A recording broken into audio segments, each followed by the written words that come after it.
without even talking, I'm gonna start to cry. So you guys know that I am in a relationship with Oliver since I think 17 years. It's been a long, long time.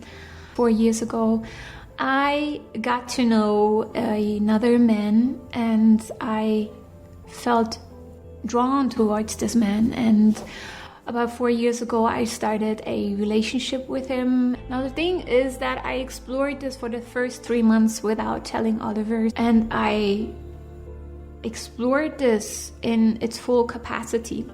Wow, this chick is a master of euphemisms. I explored this for 3 months without telling my boyfriend. You mean you cheated on your boyfriend and then lied about it for 3 months? Oh, but don't worry, guys. Before she explored this relationship in its full capacity, she made sure that the new guy didn't have any STDs. I will say, though, I did wait to have actual sex with this man until he actually made a test. How generous of her. Did I mention that they had a 6-year-old child when she did this? We have a son together. I gave birth to my greatest inspiration of all, my sunshine Jonah. Yes, your greatest inspiration. I can tell you really love your son. That's why you cheated on his father and took a vacation to go have sex with some other guy while your child was still in elementary school. If that doesn't say great mom, then I don't know what does. Anyway, this is Adina Rivers. Adina is a YouTuber and social media influencer from Germany who gives sex and relationships advice and sells a bunch of fake sexual enhancement programs that pretty much don't do anything. 4 years ago, she cheated on her boyfriend Oliver, who she says she's been in a relationship with for 17 years.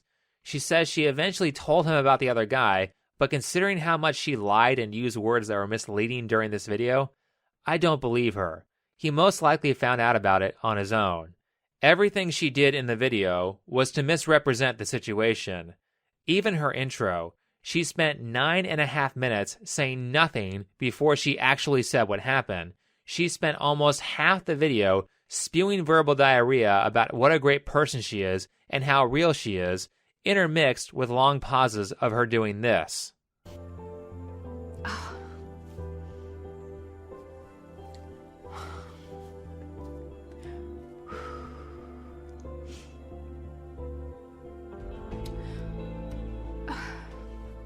I need a moment.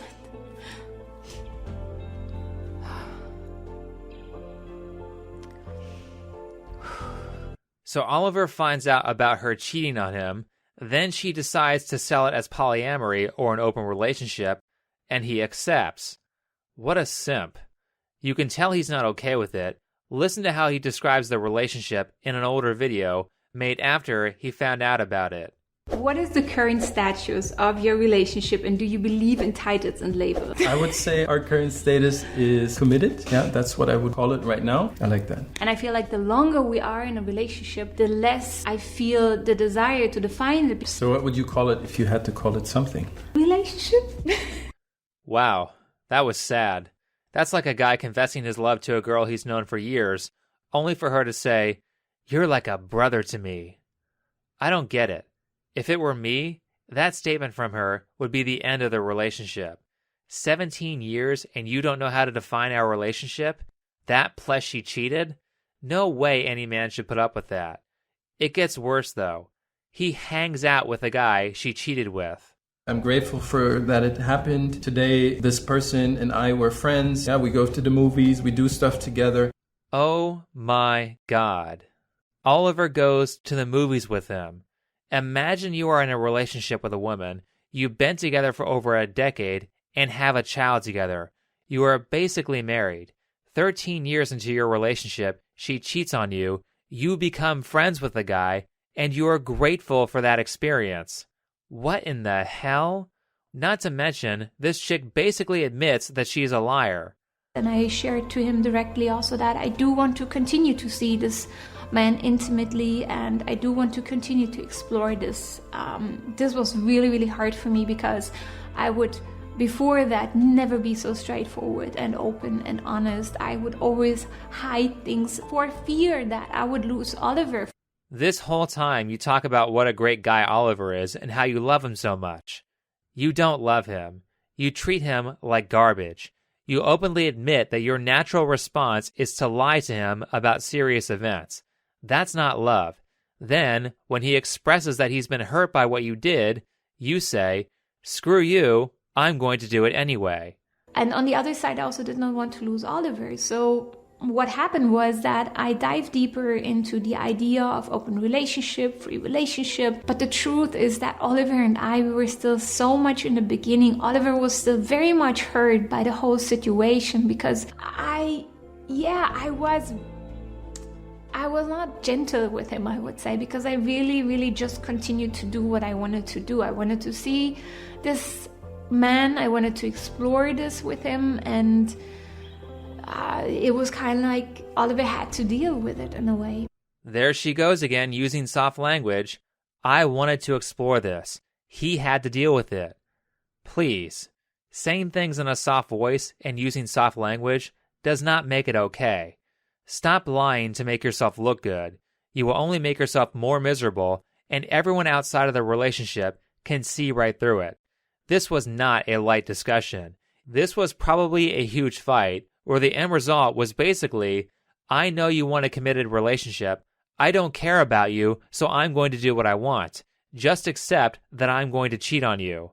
And I am sure she used much harsher language than that when he first found out. She then essentially describes a breakup where he moved out, which is a healthy reaction to this, but for some reason, he came back. Here's the best part. She says, I want an open relationship, so he says, okay. He goes out to find other girls, and she gets pissed. So he started to go on Tinder, I think, and then met this other woman, and apparently they had a really beautiful connection. I checked his WhatsApp, I read his WhatsApp messages. It was very intense and very sexual, the way they talked. It just was a lot for me, and I got super jealous. I made life super hard for him as well, and it was not easy for him to explore that romance with this other woman because I was super jealous. This woman is an absolute sociopath and does not care about how other people feel. She invades his privacy by checking his phone, then she gets mad at him for finding someone else just like she did. And it's not like this was out of the blue like it was with her. They had already agreed to have an open relationship, and he was simply cashing in on the agreement. How does it feel? Oh, you don't like it? I wonder why. This is why polyamory doesn't work. People have a singular focus. We can't handle multiple people in a relationship. What ends up happening in these situations is one or both sides get jealous and the relationship breaks down. This is bad because relationships are about children, not hedonistic pleasure, particularly when you already have a kid. She is a complete hypocrite. She talks all about being healthy on her channel, but has provided a completely toxic environment for her child. Man, I felt like I really needed to explore this other side of me, and I felt it was just of immense importance for my personal growth as well. Personal growth? She cheated on her boyfriend, lied to him about it. When he found out about it, they got into a huge fight where he moved out. He moved back in. Then she bullied him into an open relationship. He participates in the open relationship. She gets pissed, invades his privacy, and gets into more arguments. Does that sound stable to you? Does it sound like she's growing as a person? Do you think her child is not going to notice this stuff? Not that she cares about children. She's already had 2 abortions. Had 2 abortions, or no, we had 1 abortion, another abortion I did before that because I just was freaking way too young. I would not have been mentally capable of taking care of a child. Okay, so how about doing the responsible thing and give the kids up for adoption? Adoption always seems to be the elephant in the room. I've said this on this channel before, but it's damn near impossible to get pregnant if you are using birth control properly. Certainly, it's an act of God to get an unwanted pregnancy twice, so we can assume that Adina is not a very responsible person. Yet she gives advice on how to have safe sex. I don't know what she did when she had the first 2 pregnancies, but currently she charts her menstrual cycle as her contraception, which is completely stupid. Menstrual cycles change for all kinds of reasons, and it's very easy to screw that up. How is Adina's child going to look at this when he grows up? Oh, I guess I was the one that you decided to keep alive. So what makes this kind of person? I'll get to that, but first, let me tell you about this video's sponsor, Dr. Be Real, and his book, Surviving Fourth Wave Feminism. Surviving Fourth Wave Feminism is a great insight into how feminism operates and how it has taken control over Western politics. If you want to go into depth on how their tactics work, then Dr. Be Real has made it easy for you. This book is concise, uses real-life examples, and is entertaining throughout. You can purchase your copy of Surviving Fourth Wave Feminism, Volumes 1 and 2, on Amazon.com by following the links in the description. Alright, let's look at Adina's past. There was a Draw My Life video that she did where she said that she was born to a 19-year-old single mother. She hasn't heard from her dad since she was 11 years old. After her dad left, her mom hooked up with the first Chad that she saw and then immediately introduced him to her daughter. Not a good move for a child. Her mom lit her apartment on fire and almost killed them. She had an even more unstable environment because her mom and her mom's boyfriend moved around a lot. That's traumatic to a kid. She described the urge to constantly run away. Kids only want to run away when they're being abused. When she was between the ages of 11 and 14, one of her peers stole her clothes when she was at the beach, so she had to walk home naked. That's child-on-child sexual abuse. Now, she's not specific about this next one, but she mentioned that she trusted someone, and he abused her. Based on the way she described this in the video, I'm guessing she was raped. At this point, she was either 14 or possibly an adult. A rape at high school age or adult age, especially by someone you invited into your life, almost always leads back to child molestation from a young age. Anywhere from about 0 to 10 years old will set you up with a psychology that will have you consistently inviting abusers into your life, including rapists. Child molestation would also make a lot of sense considering that Adina heavily sexualizes her Instagram, Twitter, and YouTube accounts to the point where it's borderline porn. She even shows herself naked in one of her YouTube videos. No, I'm not going to show any of it. I don't want to get kicked off of YouTube. However, sex workers and people who are very open with their sexuality are almost always untreated victims of child molestation. And last, she was a drug and alcohol abuser. Needless to say, she has a lot of evidence of extreme abuse when she was a child. She also says this: Any relationship with any human being, may that be with parents or with a close friend or with our romantic partner, it has to be flexible because people will hurt you, people will fuck you up, people gonna lie to you, say things that are not true for you, say things that you don't like. And what can we do about it? There you have it. I can't trust my parents. I can't trust my close friends. I can't trust my romantic partners because people will hurt you. They will fuck you up and they will lie to you. So she prevents that by becoming someone who lies and hurts people. She's going to make sure that she hurts them before they hurt her. As I always say, it's not your fault if you have been abused, but it is your fault if you carry out that abuse on other people. Adina is most certainly abusing other people, and it's all under the disguise of, "No, guys, this is all about spiritual growth and learning. I'm a better person now." Really?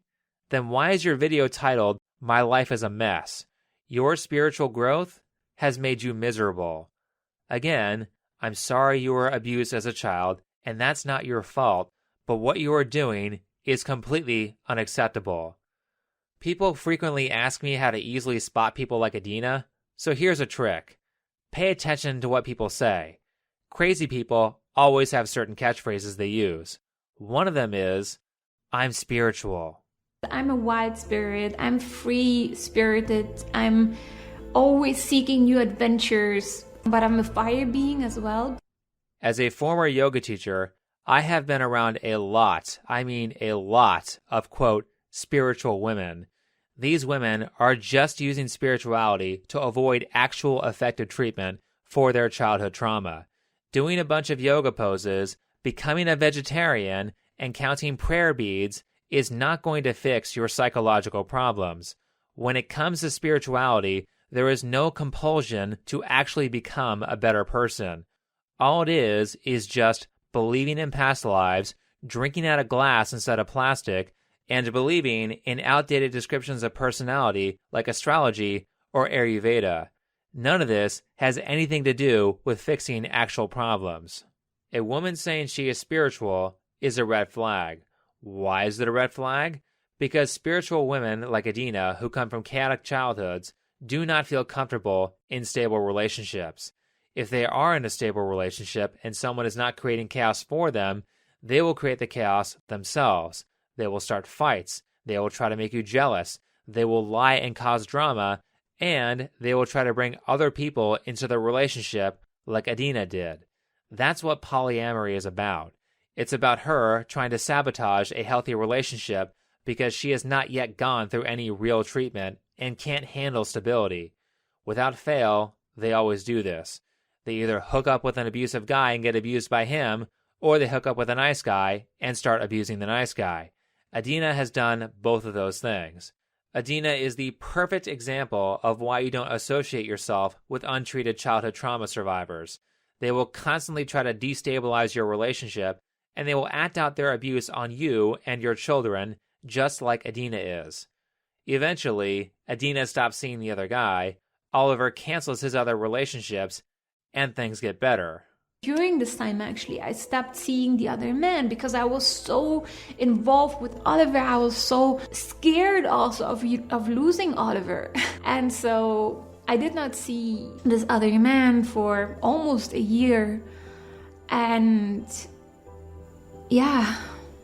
And then actually it started to be really nice again at the end of the year between Oliver and I. Somehow he stopped seeing the other women. Everything was more peaceful.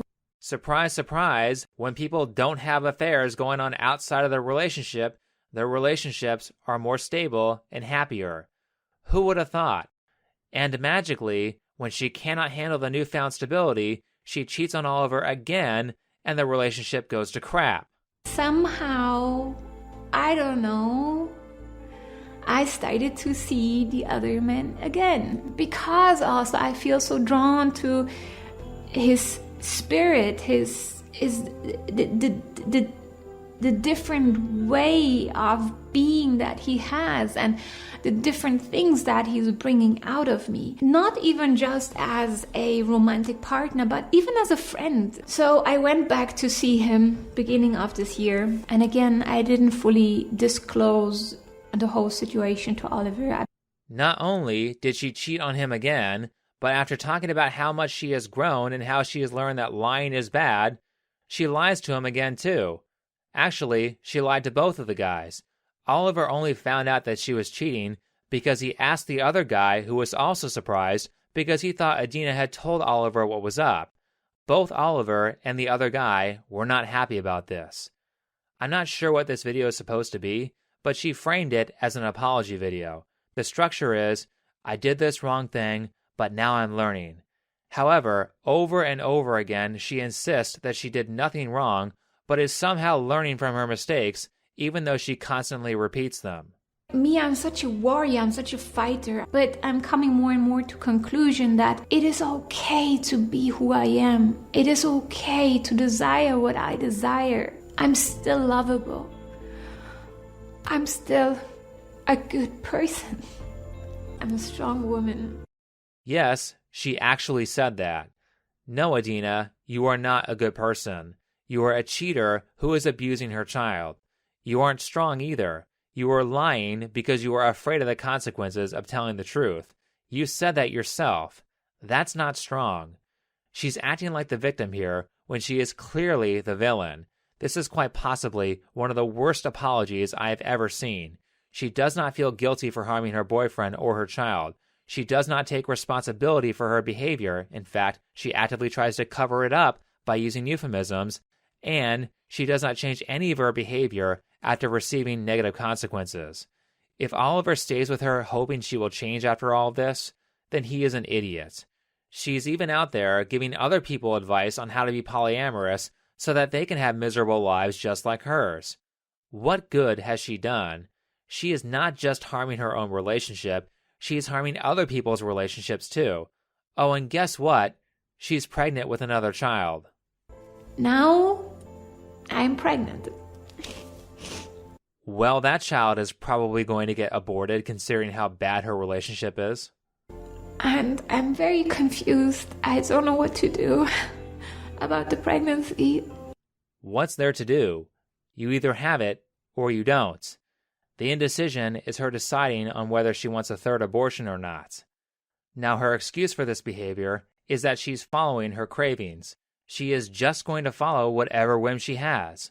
She is free-spirited. Well, look at where being free-spirited has led her. By self-report, she is a miserable 36-year-old. This is a life strategy that does not work, so naturally, she keeps repeating it and wondering why she's not happy. If you want to be happy and have a good life, then you cannot simply follow whatever compulsion you have. Think about it with diet. I have cravings for junk food and high-calorie foods all the time. Should I indulge in that? No. If I indulge in all the junk food I want, I will become obese, and that will lead me to having a whole crapload of other problems. Limitation is what creates happiness. Limitation is what creates actual growth. Like learning a language. There are so many people out there who are like, I know 12 languages and I'm only 25 years old. Okay, are you fluent in those languages? Or do you just kind of know a few phrases in those languages? For example, if you are claiming that you're fluent in Japanese as well as 10 other languages, are you telling me that you can also read in Japanese? You're telling me, while studying 10 other languages, that you had time to memorize 2,000 kanji plus every kanji they combine with? You had time to memorize 20 to 30,000 words and all the subtle meanings of each word? Think about words like cool in English, which have multiple meanings that are unrelated to each other.